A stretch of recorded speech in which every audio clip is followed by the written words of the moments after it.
La pâte slime a fait rire les parents, elle redevient le jouet tendance de nos enfants. Comment obtient-on cette matière visqueuse et gluante? Est-ce un liquide ou un solide? On peut la diviser en 2 morceaux puis recoller ceci, l'étirer, en faire même une balle rebondissante.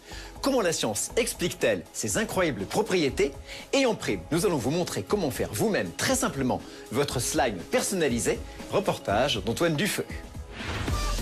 Il arrive tout droit des États-Unis et depuis l'automne dernier, il fait fureur chez les enfants. C'est le slime. Sur Internet, on trouve une multitude de recettes pour fabriquer cette pâte visqueuse et amusante. À Paris, Ben et Norman, 2 copains âgés de 7 ans, Bonjour les enfants. Bonjour madame. préfèrent l'acheter tout fait. Là j'en ai là. Là il y en a d'autres si vous voulez. Hein? On va vous prendre les 4. Eh ben très bien, parfait. Ouais. Vas-y. La partie de rigolade peut commencer. On l'ouvre? Ouais, c'est bizarre. Quoi, vas-y. À votre avis, de quoi est-il fait? Bah, à mon avis, il y a du colorant, il y a du chewing-gum pour faire la matière comme ça. Sinon, on pourrait le manger. Bah non, vu que c'est mélangé avec de la colle. Pour connaître la véritable recette scientifique du slime, direction l'université Pierre et Marie Curie à Paris. Bonjour monsieur. Comment on fait le slime?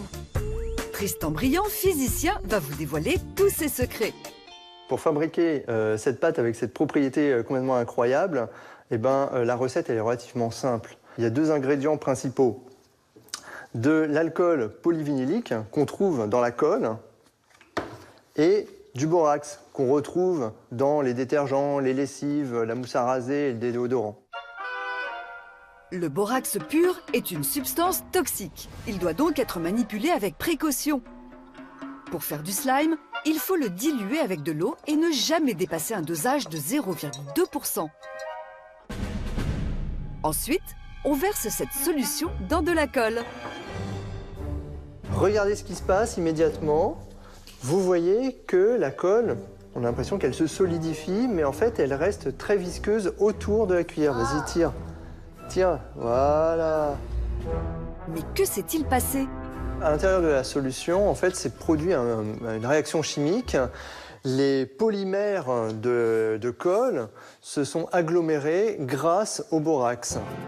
C'est exactement ce qui se produit lorsque l'on met du gruyère sur un plat de spaghettis chaud. Le fromage fondu les lie entre eux, comme le fait le borax avec les chaînes de polymères de la colle. On appelle cela le phénomène de réticulation. Donc regardez les propriétés incroyables de cette substance. Quand on la prend comme ceci, tac, on voit, elle coule sous son propre poids, elle s'étire, comme ceci. Voilà. Et regardez, si je la laisse tomber sur la table, qu'est-ce qui lui arrive? Elle s'étale. Autre comportement étonnant, quand on tire dessus d'un coup sec, il se casse en 2. Mais si on y va en douceur, il s'étire. Alors comment classer cette drôle de matière? D'après vous, c'est un liquide ou un solide? Un liquide, parce qu'il peut couler. Et toi? Moi, je dis que c'est un solide parce qu'on peut le casser. C'est vrai qu'en fait, il possède les caractéristiques à la fois d'un liquide et d'un solide.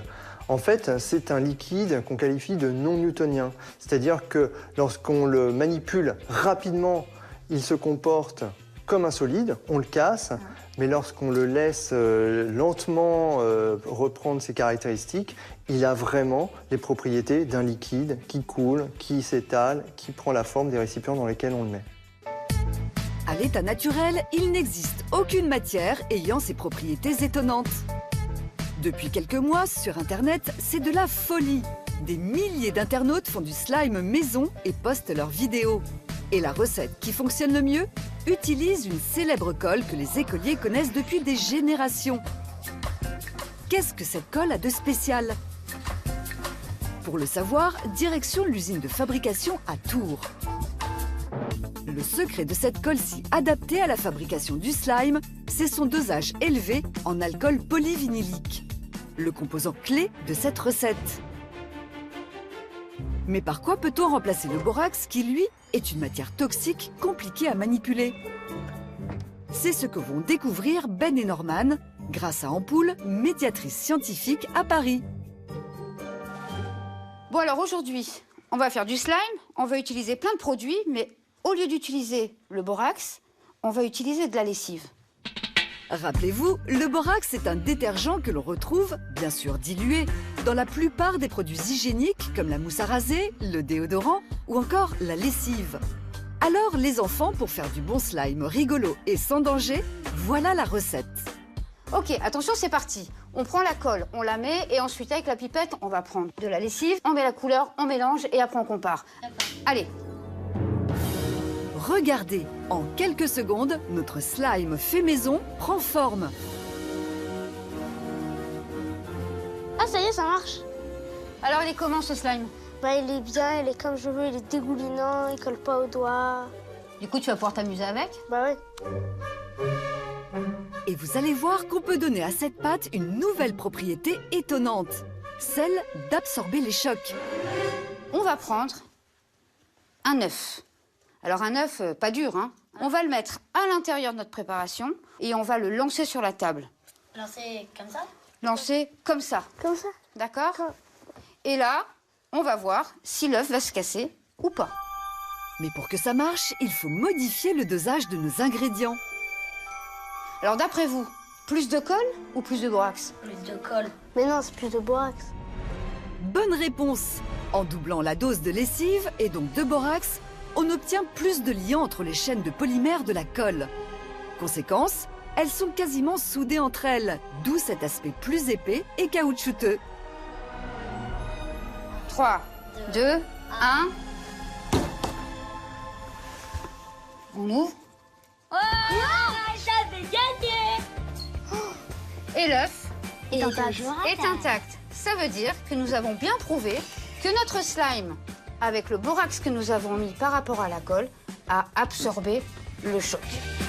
Vous l'avez vu, le slime est une matière unique en son genre qui n'existe pas dans la nature, mais qu'il est facile de fabriquer. Grâce à 2 ingrédients que nous utilisons au quotidien, on obtient une réaction chimique qui n'a pas fini de nous amuser. Hugues et M6, c'est terminé pour ce soir. Je vous souhaite une excellente fin de week-end et on se retrouve dimanche prochain, même heure. Au revoir.